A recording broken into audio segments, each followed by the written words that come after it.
The idea with anything that martial arts means, as far as the differences, there's traditional martial arts and non-traditional martial arts. The traditional martial arts come from Okinawa, Japan, and China.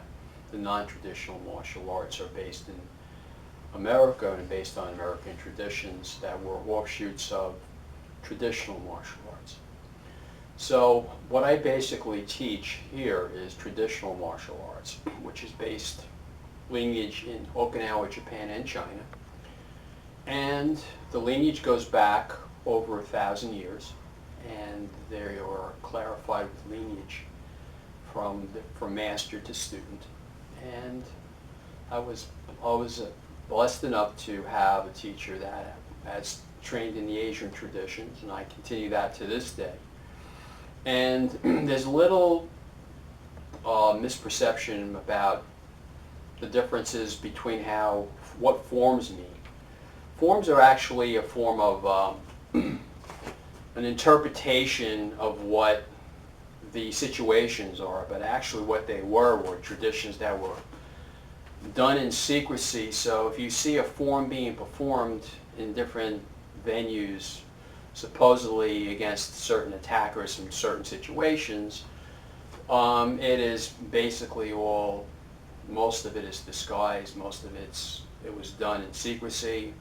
Most of the stuff had to be shown specifically on how it was performed, being that in some of the traditions there was points to be struck in the body, there was points to be how to strike, where to strike, the attitude of the body itself, how you post, how you balance. If you balance the right way in a form is actually a mindset. It's actually a form of meditation where your body goes into a state and you can actually double your power if it's done the right way.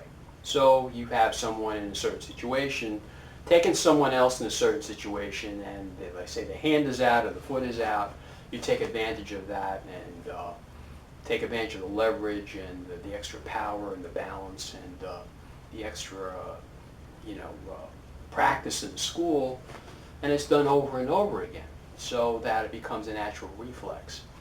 You would call it maybe unconscious competence, that it has to be done at that level, so it goes down to a natural level, like a state. You walk in a natural way. You don't think about walking, so if you were actually performing one of these moves and there was a confrontation, it would have to come out with that type of naturalness to make it work. Now, you don't need really 1,000 moves to do something. If you remove all the ego from everything and look at the intellect and realize that the practice that you incur from whatever teacher you study from is actually going to be an identity. There's going to be moves that you identify with, that moves that you like, all the moves that you should practice, because those moves that you like and practice are probably the moves you're going to use in a real situation. So with that in mind, the daily practice is very important. The traditions, of course, are very important too, because everything in existence now came from those traditions 1,000 of years ago. And they're still here today. And they're still being practiced by thousands, millions of people, so that says something.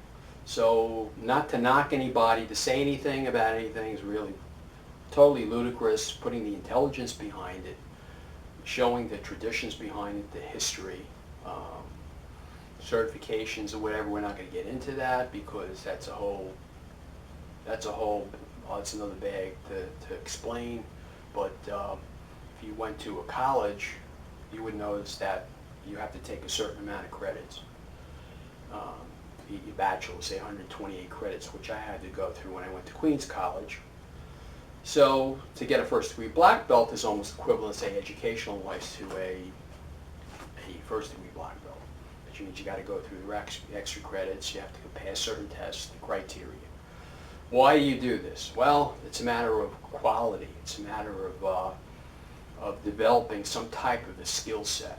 And if anybody does not understand that, well, all you have to do is use the model of college and university, and I think that there's no qualm or quarrel about that.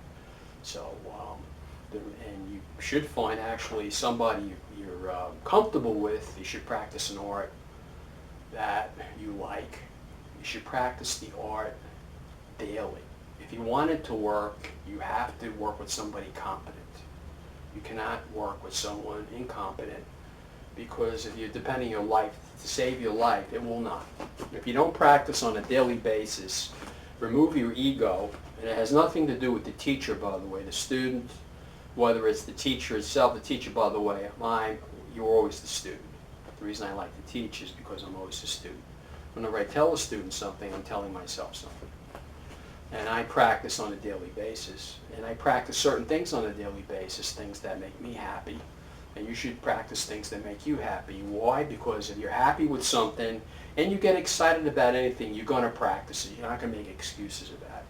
Plus the health factor, you're feeling better about yourself, you're losing weight, you're trimming down, you're feeling better about yourself. And the confidence factor, which carries over into work, school, your relationships, and feeling good about yourself. That's what the martial arts are really all about, emotional mindset.